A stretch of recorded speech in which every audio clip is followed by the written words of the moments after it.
Hello दोस्तों, कैसे हैं आप सब लोग। So welcome you all once again at momentum mantra weekend market analysis, जहां पर हम जानने की कोशिश करते हैं कि मार्केट पिछले हफ्ते कैसा रहा और आने वाले सप्ताह में Nifty, bank Nifty and sectoral indices किस तरह से बिहेव कर सकते हैं। वो कौन से क्रूशियल लेवल्स है निफ्टी एंड बैंक निफ्टी पर जिस पर आपकी नजर होनी चाहिए, वो कौन से सेक्टर्स है जो कि पॉजिटिव है, वो कौन से सेक्टर्स है जो नेगेटिव है, या फिर कहें कि वो कौन सी स्ट्राइक प्राइसेस है जहां पर सबसे ज्यादा ओपन इंटरेस्ट बिल्डअप है, जिसके जरिए हम डेरिवेटिव एनालिसिस के जरिए जानने की कोशिश करते हैं कि मार्केट की रेंज क्या है, एफआईआई डीआई का रुख एंड निफ्टी की positioning based upon moving averages. ये सारी बातें होगी इसी वीडियो में। सो बने रहेगा इस वीडियो के एंड तक, और अगर पहली बार चैनल पर आए तो चैनल को अभी सब्सक्राइब कर लीजिए ताकि इसी तरह की एनालिसिस आपको हर वीक मिलती रहेगी। एंड ज़्यादा समय खराब ना करते हुए हम चलिए शुरू करते हैं।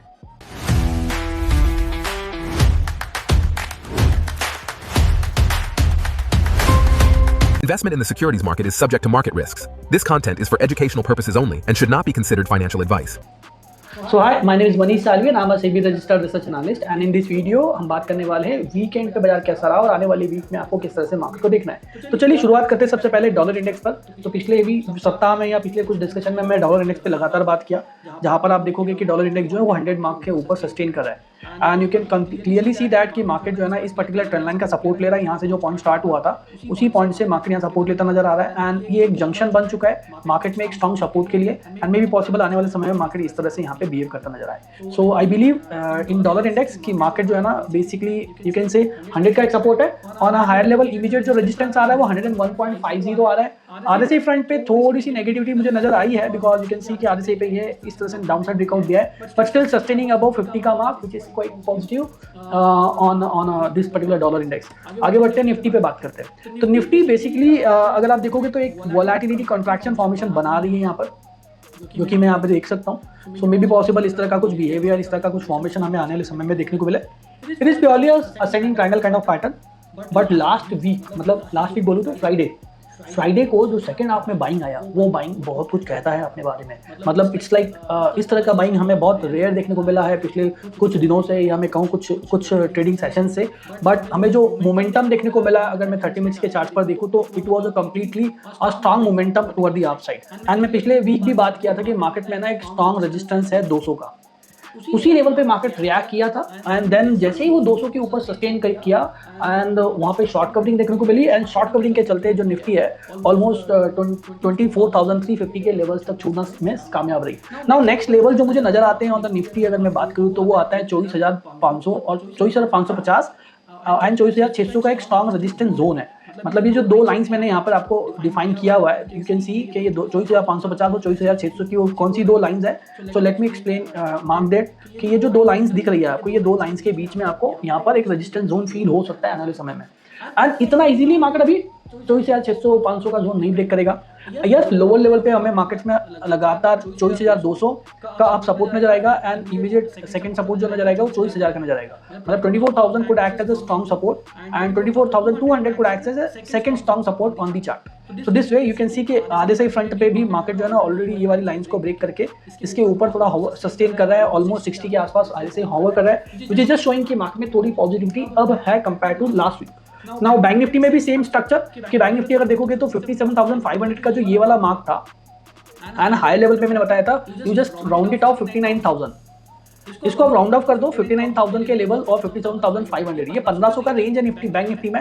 एंड मुझे अभी भी लगता है कि ये 1,500 का रेंज इंटैक्ट रह सकता है। मार्केट ना तो 59,000 की तरफ ऊपर की तरफ ब्रेक करता नजर आ रहा है, और ना ही लोअर एंड पे 57,500 के नीचे हमें कोई ज्यादा बिकवाली नजर आ रही है। ओवरऑल बेट पॉजिटिव है, and you can C on the RSI front again taking support and already given the breakouts of this particular zone. ये वाली लाइन का ब्रेकआउट देखिए ऊपर सस्टेन कर रहा है 60 के आसपास है, quite positive on bank Nifty as well. अब थोड़ा इंडिया विक्स पे भी बात कर लेते हैं पहले। तो इंडिया विक्स थोड़ा सा चिंता का सबब बना हुआ है। Yes, no doubt you can see कि इंडिया विक्स में ना एक वेज पैटर्न बना है, this is called as falling wedge, and falling wedge का एक्सपेक्टेशन होता है कि ये थोड़ा ऊपर की तरफ ब्रेकआउट लेता है। तो अगर ये ऊपर ब्रेकआउट लेता है, ये एक थोड़ा सा डर है, बट इंडिया विक्स से बाजार नहीं चलता है, बाजार से इंडिया विक्स चलता है। तो अगर मार्केट ऊपर सस्टेन करता है, साइडवेज रहता है, पॉजिटिविटी के साथ रहता है, तो इंडिया विक्स के भी कूल डाउन होने के चांसेस है। सो राइट नाउ 13 के आसपास होवर कर रहा है, and at the lower and I can see कि अगर नीचे आने की कोशिश भी करता है तो 12 तक आ सकता है।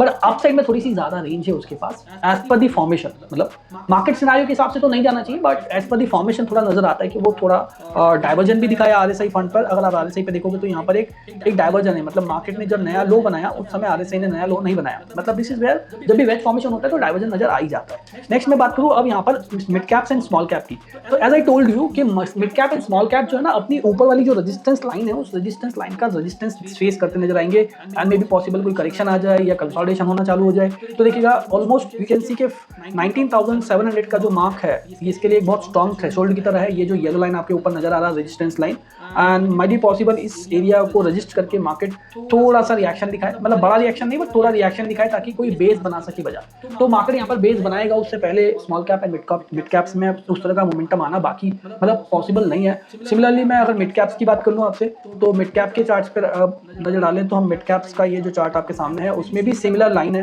मैंने पहले डिस्कशन में अगर आपने देखा हो या पहला वीडियो अगर आप देखोगे पिछले वीक का, तो वहाँ पे मैंने क्लियरली बताया था कि ये जो लाइन है ना ये इजीली बाजार को ऊपर जाने नहीं देगी, एंड मोस्टली मार्केट इस लाइन से रजिस्ट करता है एंड रजिस्ट किया जिस समय निफ्टी और ब्रॉडर मतलब नैरो बेल वादर लेग से निफ्टी एंड सेंसेक्स ऊपर की तरफ गए हैं, उसी समय मिड कैप में थोड़ी बिकवाली हमें देखने को मिली, एंड ये बिकवाली लगातार कंटिन्यू नहीं रहेगी। वी कैन सी कि एक साइडवेज मार्केट में हमें मोमेंटम या साइडवेज मोमेंटम देखने को मिला है। चलते हैं सेक्टर्स पे, तो मैंने सेक्टर्स को 3 से 4 कैटेगरी में डिवाइड किया है सारे सेक्टर्स को।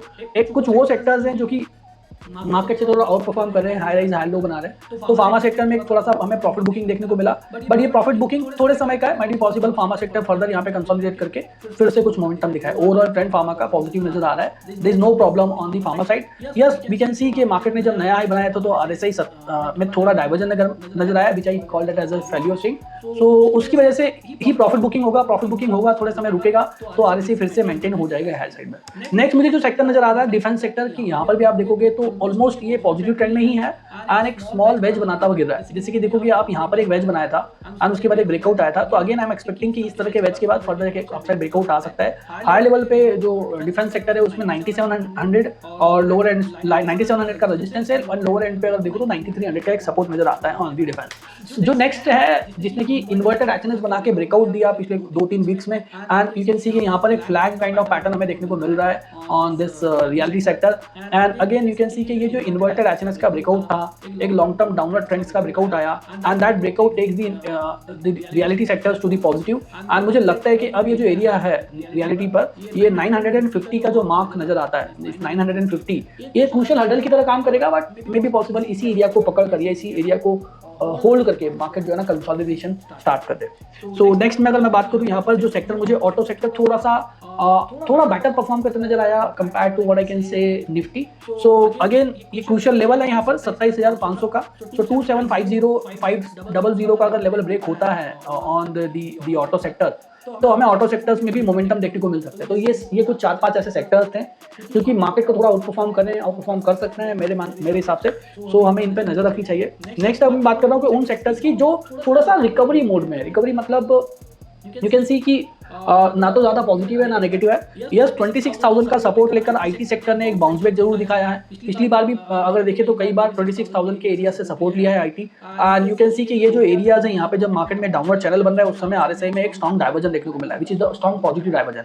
Eight any point of time market अगर 30,000 के ऊपर निकलता है on you can say IT, तो फिर हम थोड़ा आईटी को लेकर थोड़ा पॉजिटिव हो जाएंगे। यस वी कैन से कि जो एआई को लेकर जो नेगेटिविटी फैली उसकी वजह से नेस्डैक में गिरावट आई है, कई सारे जो एआई रिलेटेड कंपनीज में गिरावट आई उसका फायदा सीधा हमें आईटी कंपनीज में देखने को मिला। नाउ फाइनेंस आई फील कि इसमें ना एक स्ट्रॉन्ग हर्डल है। हर्डल कैसा, तो आप देखोगे कि ये जो एरिया है ना ये जहाँ पे मैंने येलो लाइन बनाया है उसके नीचे होल्ड कर रहा है, एंड पहले ये उसके ऊपर होल्ड कर रहा था जो कि एक स्ट्रॉन्ग सपोर्ट था। उतना मोमेंटम दिख नहीं रहा है फाइनेंस कंपनीज में, सो मुझे थोड़ा सा वीक मतलब एक रिकवरी वाला मोड है, बट आई डोंट फील कि उतना पॉजिटिव जितना कि अदर सेक्टर्स लाइक फार्मास एंड डिफेंस है। एंड देन नेक्स्ट जो सर्विस सेक्टर थोड़ा रिकवरी मोड में है, बट इसमें भी अगर देखोगे तो ये वाला जो एरिया है ये जो पॉइंट है यहाँ पर आप देख सकते हो, ये चार्ट्स पर ये जो लाइन नजर आता है आपको नजर आएगा, ये लाइन आपको 31,800 पर। सो 31,800 का जो लेवल है ये क्रूशियल रेजिस्टेंस है, इतना इजीली मार्केट इसको ब्रेक नहीं कर पाएगा। लोअर एंड पे अगर मैं सपोर्ट की बात करूँ तो 30,500 के आसपास है, सो 30,500 So sort of recovery on that sector, but not that much positive as per my understanding. The next is वो sectors जो कि थोड़ा अंडर परफॉर्म कर रहे हैं, मतलब पहले निफ्टी को आउट परफॉर्म कर रहे थे पर अब अंडर परफॉर्मेंस की कैटेगरी में आ चुके हैं। तो let's say public sector bank, उसके बाद में बात करूँ यहाँ पर कमोडिटी सेक्टर। तो कमोडिटी सेक्टर देखोगे बाय ऑन डिप्स की स्ट्रैटेजी अगर आप अपनाओगे तो लोअर एंड पे अभी टाइम लेगा खैर, पर ये थोड़ा अभी अंडर परफॉर्म कर रहा है निफ्टी को। सिमिलरली मेटल सेक्टर की भी बात करूँ तो मेटल सेक्टर भी सिमिलर वेज बनाता हुआ नीचे गिर रहा है एंड इसके पास फर्दर स्पेस है फर्दर नीचे जाने का। मे भी पॉसिबल ये 12,000 के लेवल्स को फर्दर छू सकता है। उसके बाद हम देखेंगे कि इसमें कहीं बाउंस बैक, कोई रिकवरी, कोई कैंडलस्टिक पैटर्न, कोई बॉटम से रिवर्सल आता है तो हम उसमें पॉजिटिव हो सकते हैं। बट एज ऑफ नाउ या for next week I feel कि ये थोड़ा परफॉर्म करता नजर आ रहा है, अंडर परफॉर्म करता नजर आ रहा है दी बैंक निफ्टी को। अब उसी के साथ पब्लिक सेक्टर इंटरप्राइजेस आप देख सकते हैं कि लगातार एक ट्रेंडिंग चैनल है, एक डाउनवर्ड ट्रेंडिंग चैनल है, उसके एक सपोर्ट पर आ चुके हैं, यहाँ पर बेस बनाएंगे, पर अगेन उतना पॉजिटिविटी या उतनी स्ट्रेंथ नजर नहीं आती है as compare to Nifty.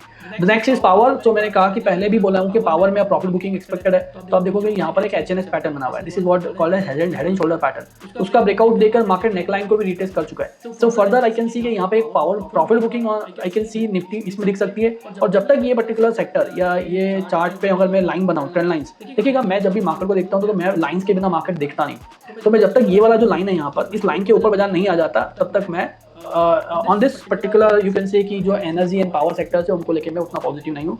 Yes no doubt ये ओवरऑल अगर लॉन्ग टर्म होराइजन के लिए देख रहे हो तो वहाँ पॉजिटिव है, बट हम बात करें नेक्स्ट वीक के लिए तो वहाँ पे थोड़ी सी नेगेटिविटी या नेगेटिव बायस नजर आती है। उसके बाद अगेन सेम कहानी है एनर्जी की भी। तो एनर्जी में भी ऑलमोस्ट एकदम आइडेंटिकल एचएनएस नहीं बोल सकते इसको, बट थोड़ा सॉर्ट ऑफ एचएनएस बना हुआ है जिसका ब्रेकआउट आ चुका है।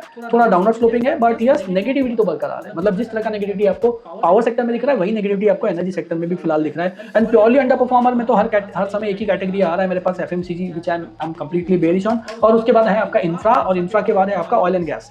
तो ये कुछ सेक्टर से बिल्कुल अंडर परफॉर्मर है, मतलब इनमें कोई होप भी नजर नहीं आता कि मार्केट में कुछ आसार दिखे पलटने के। इंफ्रा को बहुत स्ट्रॉन्ग हर्डल्स है, इतना ज्यादा ओवरहेड सप्लाई है इंफ्रा में कि वो जब भी ऊपर आते हैं वहां से बिकवाली नजर आती है। सो अब थोड़ा मूविंग एवरेज पोजीशनिंग देख लेते हैं निफ्टी की। तो निफ्टी आप देखोगे तो निफ्टी का जो करंट पोजीशन यहाँ पर है, निफ्टी अपने 20 डीए में मतलब 20 डेज का मूविंग एवरेज, 50 डेज का मूविंग एवरेज और 100 डेज के मूविंग एवरेज से ऊपर है। ऑलमोस्ट अपने 52 वीक के लो से भी अच्छी खासी ऊपर है। ऑलमोस्ट यू कैन सी 10% से ज्यादा की रिकवरी हमने बॉटम से देख चुके हैं। तो 52 वीक लो से 10% की रिकवरी है and we are just near to what we can say कि 10% दूर है हम लोग अपने 52 वीक हाई से। एंड 200 डीएमए से लगभग हम 400-500 पॉइंट्स नीचे हैं। At any point of time अगर हम इस पर्टिकुलर मूविंग एवरेज के ऊपर आ जाते हैं तो मतलब मार्केट पॉजिटिव टेरिटरी में आ जाएगा। मूविंग एवरेज कभी भी आपको ये नहीं बताता है कि मार्केट बुलिश है या मतलब बुलिश होगा या बेरिश होगा, मतलब बाजार किधर जाएगा ये नहीं बताएगा। मूविंग एवरेज ये बस ये बताता है कि बाजार कर क्या रहा है, मार्केट की पोजीशनिंग क्या है। तो इंडेक्स की पोजीशनिंग अगर निफ्टी की बात करूं तो 20 डीए में 150 के ऊपर है एंड निफ्टी जो है 20 के ऊपर है, मतलब सॉर्ट ऑफ पॉजिटिविटी, पर 200 के नीचे है जो कि बहुत मेजर स्ट्रॉन्ग रेजिस्टेंस की तरह एक्ट करेगा। 24,800 साइकोलॉजिकली देखें तो 25,000, और यही डेटा मुझे ना ओपन इंटरेस्ट पर भी नजर आता है। तब ओपन इंटरेस्ट के डेटा पे थोड़ा समझते हैं हम लोग। तो ओपन इंटरेस्ट पे है ना थोड़ी सी बायसनेस अपसाइड, मतलब शिफ्ट हुई है। आई वुड से एक टर्मिनोलॉजी होता है that is skewness. So I can see a forward skewness on the Nifty. Forward skewness मतलब कि जब भी पुट ऑप्शंस के ओपन इंटरेस्ट बहुत ज्यादा हो या पुट ऑप्शंस में बहुत ज्यादा बिल्डअप हो जाए and at the same time call options में शॉर्ट कवरिंग हो जाए, मतलब कॉल ऑप्शंस की वैल्यू कम हो जाए या ओपन इंटरेस्ट की वैल्यू कम हो जाए, तो उस केस में हमें एक फॉरवर्ड स्क्यूनेस नजर आती है। तो फॉरवर्ड स्क्यूनेस के अकॉर्डिंग अगर मैं देखूं तो निफ्टी में जो ना मूविंग अगर ऑप्शंस या ओपन इंटरेस्ट का डेटा अगर आप चार्ट पे नजर डालेंगे तो थोड़ा सा ना हायर साइड में शिफ्ट होता नजर आ रहा है and that too call option उतना ज्यादा बिल्डअप नहीं है जितना कि पुट ऑप्शन बिल्डअप है। आपको क्लियरली नजर आएगा कि जो बिल्डिंग्स का साइज है, जो रेड कलर की बिल्डिंग्स यहाँ पर है वो ज्यादा बड़ी है कंपेयर टू ग्रीन कलर की बिल्डिंग्स के। तो जो सबसे बड़ी बिल्डिंग मुझे नजर आती है वो 25,000 के लेवल्स पे नजर आती है, जहां पर आप देख सकते हो कि निफ्टी में 1,61,000 के कॉन्ट्रैक्ट बिल्डअप है on the call option, which is the highest. Second highest is somewhere 700 पर, जो कि 1,31,000 कॉन्ट्रैक्ट बिल्डअप है। ये मैं वीकली कॉन्ट्रैक्ट्स की बात कर रहा हूं। अब मैं सपोर्ट एरिया में चलूंगा तो सपोर्ट मुझे अगेन 24,200 एंड सेकंड सपोर्ट नजर आता है 24,000 पर। तो ऑलमोस्ट 1,94,000 और 1,90,000 contracts already buildup on the put options. And in actually days के चेंज की बात करूं तो फ्राइडे को लगातार पुट ऑप्शंस में राइटिंग हमें देखने को मिली एंड कॉल ऑप्शंस में शॉर्ट कवरिंग होकर कॉल ऑप्शन में हायर लेवल पे शॉर्ट बिल्डअप देखने को मिला, मतलब रेंज जो है थोड़ी ऊपर की तरफ शिफ्ट हो रही है। This is what I can say by looking at the data. Max pain की बात करूं तो पिछले वीक जो मैक्सपेन आपका 24,200 पर आ रहा था वो थोड़ा बढ़ के 24,250 पर आ चुका है। बिल्डअप्स को और थोड़ा गौर से देखेंगे तो यहाँ पर देखोगे तो लगातार इन जोन्स में इन जोन में आई कैन सी कि मार्केट में जो है शॉर्ट बिल्डअप है। ये जो रेड कलर्स जो दिख रहा है वो पुट ऑप्शंस में शॉर्ट बिल्डअप है, और जो लाइट ग्रीन है वो शॉर्ट कवरिंग है, एंड ग्रीन जो है वो लॉन्ग बिल्डअप है। सो मुझे शॉर्ट कवरिंग ज्यादा देखने को मिली, हालांकि डेटा में मैं यहाँ पर भी देख सकता हूँ कि यहाँ पे मुझे शॉर्ट कवरिंग देखने को मिला है on the call side. So this is where थोड़ा पॉजिटिविटी शिफ्ट हो रही है मार्केट में। रेंज थोड़ा ऊपर की तरफ हो गया है, 25,700 डेरिवेटिव में बता रहा है, 25,600 जो हमें टेक्निकल चार्ट पे दिख रहा है। यस, एफआई का थोड़ा सा रुख नेगेटिव हो गया ऑन द वीक, बट अगर मैं मंथली चार्ट की बात करूँ या मंथली डेटा की बात करूँ तो ऑलमोस्ट वी कैन सी कि हम लोग 1/3 ऑफ द मंथ क्रॉस कर चुके हैं, मतलब 1/3 of the month 2/3 of the month हो चुका है on the trading point of view. And यहाँ पर जो एफआई की बिकवाली है हार्डली पिछले मंथ की जो बिकवाली थी उसका 10% भी अचीव नहीं कर पाई है, मतलब 4,400 करोड़ का 4,500 करोड़ का बिकवाली एफआई ने अभी तक किया है, एंड पिछले महीने 49,000 का बिकवाली था नेट टू नेट। तो सॉर्ट ऑफ वहाँ पॉजिटिविटी है, no doubt on this particular daily data. अगर मैं बात करूँ डेली पर, मुझे एफआई की वो बाइंग नहीं नजर आई जितनी की बाइंग पहले नजर आई थी, बट स्टिल उतनी भी बिकवाली नहीं है जितना कि हम एक्सपेक्ट कर रहे हैं। सो this is only one day for Friday गुरुवार के दिन 16 जुलाई के दिन हमें 4,200 करोड़ का बिकवाली देखने को मिला था, उसके अलावा उतना ज़्यादा मेजर बिकवाली देखने को नहीं मिला, थोड़ा positivity. So this way what I created a view कि मुझे निफ्टी में थोड़ी सी पॉजिटिव बाइजनेस है with higher side resistance, lower side के जो सपोर्ट है वो थोड़े ऊपर शिफ्ट हो चुके हैं, और सेक्टर वाइज मैंने आपको व्यू बता ही दिया है। तो दिस वे अगर आप चीज़ों को देखते हैं समझते हैं तो आप बेटर डिसीजन ले पाते हैं। और अगर आपको फर्दर इस तरह की एनालिसिस सीखना है, समझना है, तो प्लीज़ आप हमारे साथ जुड़े रहिए, इस चैनल को सब्सक्राइब कर लीजिए, और इसी तरह की वीडियोस और अंडरस्टैंडिंग वीडियोस, टेक्निकल एनालिसिस से जुड़ी वीडियोस हम आपके लिए यहाँ पर लाते रहेंगे। और आपको स्ट्रक्चर लर्निंग चाहिए, आपको पूरा अंडरस्टैंडिंग बनाना है, मार्केट को कैसे काम करता है, कैसे आप ट्रेड लेंगे, कैसे पोजीशन साइजिंग करेंगे, ये सीखना है, तो आप इसी वीडियो पर आपको एक नंबर दिख रहा है, उस नंबर पर आप कॉल कर सकते हैं और हमारी एंड्रॉइड एप्लीकेशन डाउनलोड कर सकते हैं, जहाँ पर आपको स्ट्रक्चर लर्निंग भी मिल जाएगी about the stock markets. So thank you very much for watching this video till the end. I hope आपको कुछ मैं वैल्यू ऐड कर पाया हूँ इस वीडियो के जरिए। Thank you.